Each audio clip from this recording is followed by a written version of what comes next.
have been dealt some bad hands with respect to Supreme Court decisions, labor decisions. We are in a world where one of the most powerful unions with the most agency did have their strike opportunity stripped from them by the President of the United States of America, who hails himself as the most pro-union president of all time. And in the face of those obstacles, what do you say to people who are demoralized by the uphill battle? That is, what Chris Hedges says is true, the way out of this is labor. And at every turn, our opportunities to organize and weaponize labor for the interests of the working people are being narrowed. Then, what's the end game there, and how do you overcome those kinds of very significant obstacles? And the way the system is getting increasingly rigged against the very effort that you're starting here.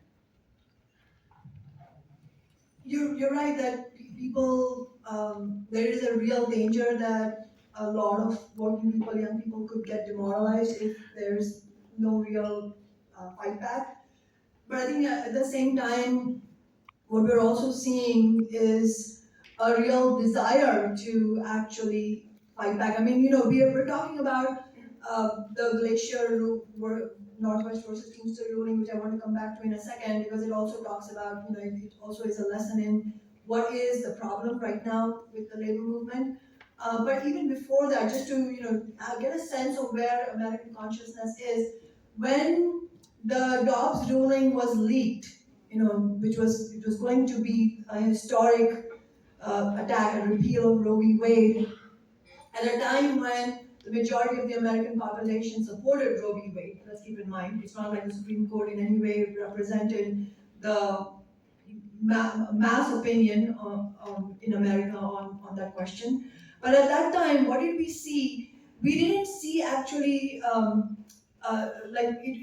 ordinary people, especially young women, ordinary women, their position was not, I'm demoralized, I need to just stay home and feel bad. Their position was, where are the protests happening?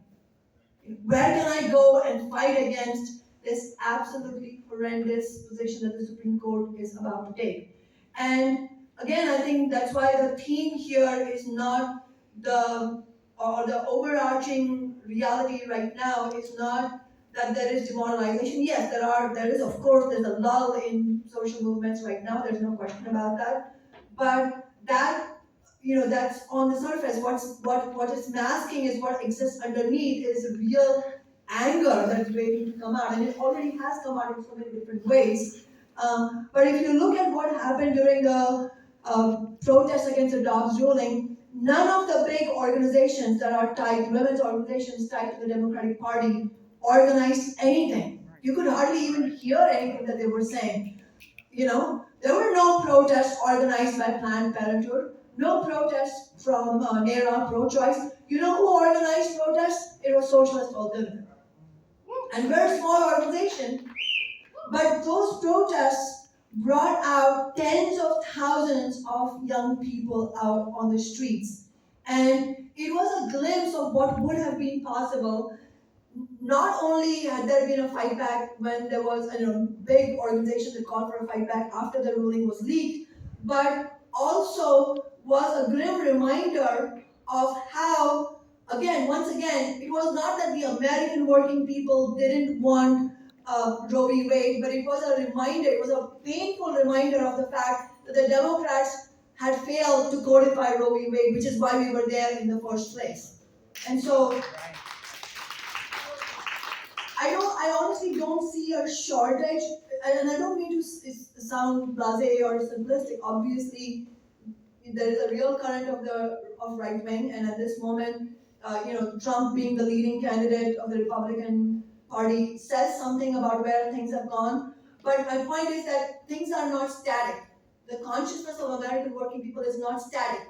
Many of the people who ended up either getting depoliticized or voting for Trump in 2016 were people who supported Bernie Sanders. So it's not static, it's a question of what's on offer. And I think that's where the question of, what sort of everything that you were talking about earlier comes into being. I mean, what has failed is not only business unionism, as Ben and Cora were talking about, but also what has happened with the DSA. The DSA's membership exploded following 2016, and now they are an organization in decline. Would we conclude from that interest in socialism is reduced? Absolutely not. What we would conclude from that is the DSA leadership has failed. Yeah.